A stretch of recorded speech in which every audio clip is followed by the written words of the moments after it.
वो अपने नहीं लगे तो सब बेकार। आप कहोगे महाराज श्री जो हमें दिखते नहीं हैं, आप कहते हो उन्हें अपना मानो, और जो हमें दिख रहे हैं, जिन्होंने हमारा पालन पोषण किया, जो हमारे सामने हैं, वो कहते हो पराये हैं। संभव है? जो दिखता नहीं है उसे अपना मानना, और जो है उसे पराया मानना? बिल्कुल संभव है साहब। और मुझे लगता है हर माता के जीवन में ये बात है, सबके जीवन में। किसी लड़की से पूछो जिसका विवाह नहीं हुआ, तेरा घर कहाँ है, तो क्या कहेगी? अपने पिता के घर को दिखा के कहेगी ये मेरा घर, मेरी गाड़ी, मेरा बंगला, मेरे नौकर चाकर, खेत बाड़ी सब मेरे। अब उसी लड़की का ब्याह हो जावे, विवाह हो जावे, अब वही 40-50 साल की हो जावे, फिर उससे कन्या अपने पिता के घर को दिखा के कहती थी ये मेरा घर, वही अब पति के घर को दिखा के कहती है ये मेरा घर। पिता का घर बोलो तो पराया। 2-4 दिन के लिए आ गए, कोई फंक्शन हुआ तो कुछ आ गए, उसके बाद बोले पिताजी भैया आपको जाना है, क्यों? बोले वहां भी बच्चों को देखना रहता है, अभी तो पराया है। अब बताओ, जहां जन्म लिया, जहां पालन पोषण हुआ, जहां शिक्षा संपन्न हुई पूरी, सब कुछ जहां है हमारा जीवन, वही पराया लगने लगा। कब? एक रात एक ब्राह्मण ने हमारे हाथ को लेकर के किसी वर के हाथ में रख दिया। पिता ने उस हाथ पर हाथ रखा और कहा हमने अपनी कन्या का दान कर दिया है। जिसको देखा नहीं था, जिससे मिले नहीं थे, जिससे कभी बातचीत नहीं हुई थी, एक रात में ही अचानक वही अपना लगने लगा और बाकी सारी दुनिया पर आई लगी। बस ही ना जिंदगी। ठीक इसी तरह से इस जीव का हाथ जिस समय गुरुदेव पकड़ करके परमात्मा के हाथ में सौंपता है और कहता है सरकार ये तुम्हारी जीव है, तुम्हारे लिए है, और जब हमने अपना लगाव रखा भगवान से, उसी दिन से ये दुनिया पराई लगने लगेगी और भगवान अपने लगने लगेंगे। रुक्मिणी जी ने कथा सुनी। रुक्मिणी कथा सुन करके क्या करती है? देखो, कथा सुनने के बाद यही होना चाहिए। उन्होंने मन में क्या निर्णय लिया? मेरा जीवन जुड़ेगा तो कृष्ण से जुड़ेगा, अन्यथा किसी और से नहीं जुड़ेगा। और ये सिर्फ सोचती ही नहीं है, बल्कि उसके लिए प्रयत्नशील भी रहते हैं। कथा सुन करके हम भी सोचते हैं भगवान का दर्शन हो जाता, लेकिन कुछ करते नहीं। जब तक कथा चलती रहती है तभी तक ये बात सोचते रहते हैं। हमने जीवन में सब कुछ सोचा, लेकिन ये जीवन जिसके लिए मिला है उसके लिए कभी नहीं सोचा। घर नहीं बना है उसके लिए खूब परेशान है, बेटे की नौकरी नहीं लगी है उसके लिए खूब परेशान है, बेटी का ब्याह नहीं हो रहा है उसके लिए खूब परेशान है, संतान को प्राप्त करने के लिए खूब परेशान है, दुनिया के सारे कार्य को करने के लिए परेशान है, सिर्फ भगवान को पाने को छोड़कर।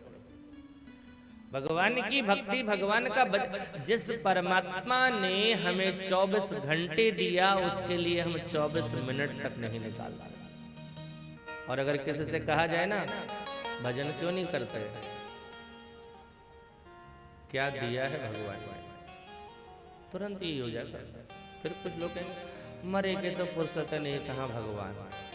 जब मौत आएगी तुमसे पूछेगी क्या कि तेरे पास समय है या नहीं।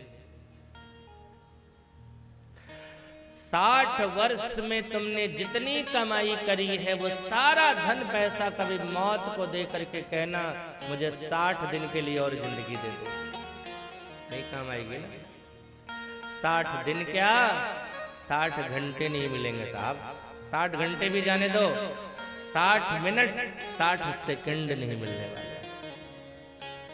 क्या काम की रह गई तुम्हारी कमाई। लेकिन भगवान अगर साथ में है साहब तो जीवन भी मिल सकता है। लेकिन हमने उस भगवान को कभी स्मरण ही नहीं किया। हमने दुनिया के लिए खूब अपने आप को तड़पाया, दुनिया के हो करके रहे, लेकिन कभी नहीं सोचा कि भगवान कैसे मिले। मैं पुनः निवेदन कर दूं, मैंने प्रथम दिवस भी ये कहा था, ये सब कहने का मतलब यह नहीं है कि आप घर द्वार छोड़ करके बाबा जी बन जाओ। नहीं साहब, मैंने कहा था केवट ने नहीं छोड़ा, गोपियों ने घर द्वार नहीं छोड़ा। केवट नौका की चिंता करता है, बच्चों की चिंता करता है, नारी की चिंता करता है। तन से, इस शरीर से देश की सेवा, समाज की सेवा, परिवार की सेवा करो, व्यवहार करो, जहां तुम्हारा कार्य है उसको करो, लेकिन मन को परम पति परमात्मा के साथ जुड़ करके रखो। मन इधर उधर नहीं होना चाहिए। परेशान होना ना, उसके लिए परेशान हो। एक साधक ने अपने गुरुजी से पूछा कि भगवान कैसे मिलेंगे। गुरुदेव ने कहा कि चलो पहले स्नान कर लेते हैं फिर बताते हैं। गए गंगा जी में स्नान करने के लिए, आमने सामने गुरु शिष्य। गुरुजी ने कहा डुबकी लगा। शिष्य ने डुबकी लगाई, गुरुजी ने उसके सिर को पकड़ के दबा दिया पानी में। बाहर निकलना चाह रहा था, लेकिन गुरुजी तो थोड़े तगड़े थे। अब चाहे जितना भी शिष्य निकलने की कोशिश करे, वो दबाए हुए थे। 1 मिनट तक दबा के रखा। आप कल्पना करना कि जिसको 1 मिनट दबा के रखा गया हो पानी में, उसकी हालत क्या हुई होगी। 1 मिनट के बाद छोड़ा करता हुआ बाहर निकला हुआ। ये तो अच्छा हुआ पहले का चेला था, आज का चेला रहता तो फिर गुरुजी को दबाता हुआ। लेकिन उसने हाथ जोड़ के कहा, गुरुदेव मैंने आपसे प्रश्न किया था कि भगवान कैसे मिलेंगे, ये मुझे बताओ। तो क्या आप मुझे मार करके दर्शन कराना चाह रहे थे? ऐसे तो गुरुजी में मर जाता। आपने जो किया है, आपकी लीला, आपकी महिमा आप समझो, लेकिन इस तुक्ष के मन में ये भाव जगा है कि आपने मेरे साथ ऐसा क्यों किया, ऐसे तो मैं मर जाता। गुरुजी ने मुस्कुराते हुए कहा, पानी के अंदर जब तू था कैसा लग रहा था तुझे? पूछिए बात। बाहर आने के लिए तड़प रहा था। अच्छा, ऐसे में मैं तुझे 2-4 अरब रुपए देता कि ले रख ले, 1-आध मिनट और रह जा, तो नहीं रहता। किसी से मिला देता ऐसे से जिसको देख करके कहता था कि तेरे बिना इसका मन ही नहीं लगता, इसके बिना तेरा मन ही नहीं लगता।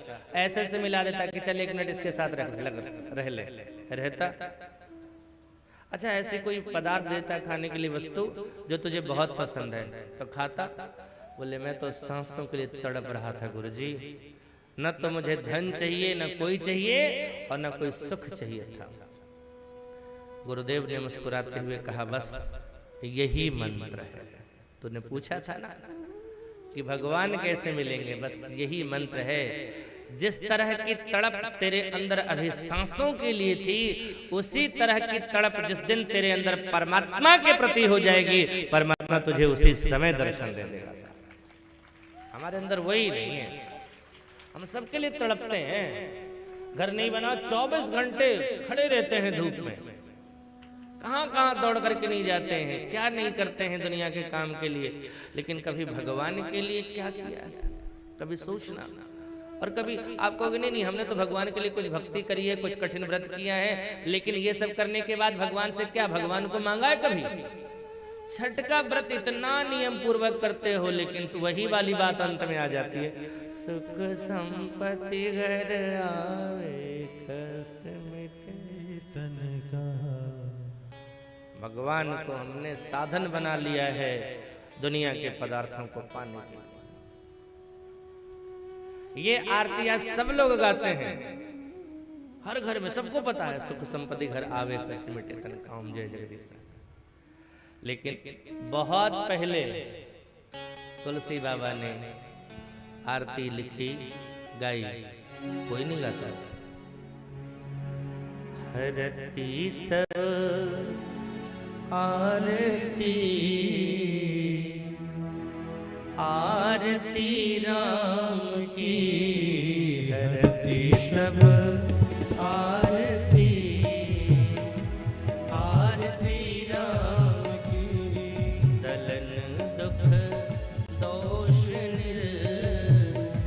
मूल निकाम की, दलन दुख दोष मूल निकाम की, सुरभ सौरभ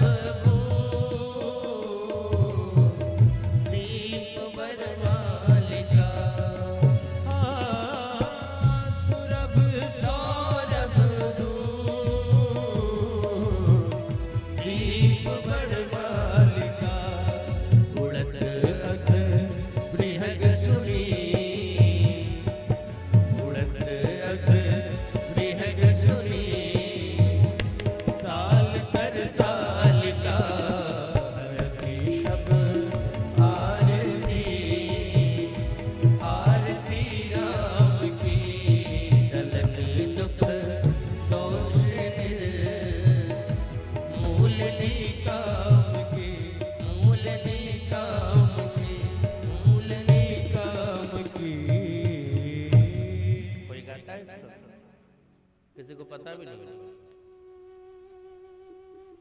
जबकि विनय पत्रिका में यह आरती है, फिर भी इसे कोई नहीं गाता। क्यों? इसमें लिखा है ना, दलनी दुख दोष निर्मूलनी का। हे सरकार, हमारे जीवन के सारी कामनाओं को मिटा दो। उसमें मांग है तो ये कि हमारे अंदर कोई मांगने की भाव ही नहीं रहे। लेकिन हमें क्या है? हमें तो चाहिए सुख संपत्ति घर आवे। मैं भी फंसता हूँ। मैंने बोला कभी, खैर यहाँ तो नहीं कोई बोला है, मैं घूमा कल भी, परसों चंदा गया यहाँ भी, और कल भी यहाँ, कोई नहीं बोला यहाँ। लेकिन कहीं कहीं मैं भी फंस जाता हूँ। गया किसी के घर में, जब चलने लगा, सरकार कहाँ जी हमारे घर के सब रोग बलाई ले जाइए। तू कह देता हूँ लेवे के लिए हमें मिले थे, और कोई नहीं मिला के लिए नहीं जुड़े हैं। कथा भी सुनते हैं, व्रत अनुष्ठान भी करते हैं, तो भगवान से मांग रख देते हैं ये चाहिए। और अगर कहा जाए उनको समय दो, तो तुरंत कहेंगे उसने क्या दिया है। जो दिया है ना, बहुत दिया है। हमारी उतनी क्षमता नहीं है साहब। कभी ना जगह पर तुम अभी हो, उसके लिए तुम्हारी मेहनत कितनी साहब, उतनी योग्यता हमारी नहीं है जितना उसने दे दिया है। फिर भी बात बात पर कहेंगे क्या दिया उसने। चलो उपलब्धि को छोड़ो, अगर भगवान ने तुम्हें एक स्वस्थ शरीर दिया है, तभी देख लो इस दुनिया में कई लाख क्या करोड़ लोग ऐसे हैं किन्हीं आंख ठीक नहीं, किसी का कान ठीक नहीं, किसी का पेट, किसी की पीठ, किसी की आंत, किसी की किडनी, किसी का पैर ठीक नहीं है, और करोड़ों की संख्या में ऐसे लोग। और अगर भगवान ने तुम्हें एक स्वस्थ शरीर दे दिया है, तो सोच लो कितनों ऊपर से तुमको रखा है, कितनों से ऊपर रखा है। फिर भी कहते हो क्या दिया है। एक संत कहते थे, बड़ा सुंदर बात, कि जितना दिया सरकार ने मुझको, उतनी मेरी औकात नहीं। जितना दिया सरकार ने मुझको, उतनी मेरी औकात नहीं। जितना दिया सरकार ने मुझको, ये तो करम है उनकी, वरना ये तो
पहनेंगे तो कपड़ा पहनेगा, नहीं तो ऐसे बेचारा भूखा प्यासा मर जाएगा। नहीं साहब, जो दुनिया का पेट भरता है उसका पेट हम क्या भरेंगे? जो दुनिया को देता है उसको हम क्या दे सकते हैं? अगर हमारे देने से वो अमीर होता तो उसके आगे बड़े बड़े महाराजा हाथ फैलाते नहीं। एक बार एक भिखारी मंदिर के बाहर भीख मांग रहा था। कोई सेठ निकला उधर से, बोले शर्म नहीं आती भीख मांगते हुए भिखारी कहीं? उसने मुस्कुरा के कहा, साहब भिखारी तो सब है, यहाँ कौन भिखारी नहीं है, फर्क इतना ही है कि कोई बाहर मांगता है, कोई जाकर के अंदर मांगता है। मांग तो रहा है सब, मैं बाहर मांगता हूँ, तुम अंदर जाके मांगते हो। यानी जो पूरी दुनिया को देने वाला है उसको हम क्या दे सकते हैं? पूजा का मतलब जितना दिया सरकार ने मुझको। रुक्मिणी मैया ने भगवान की कथा सुनी और भगवान को पाने की चाहत रखी और उसके लिए कर्म भी किया।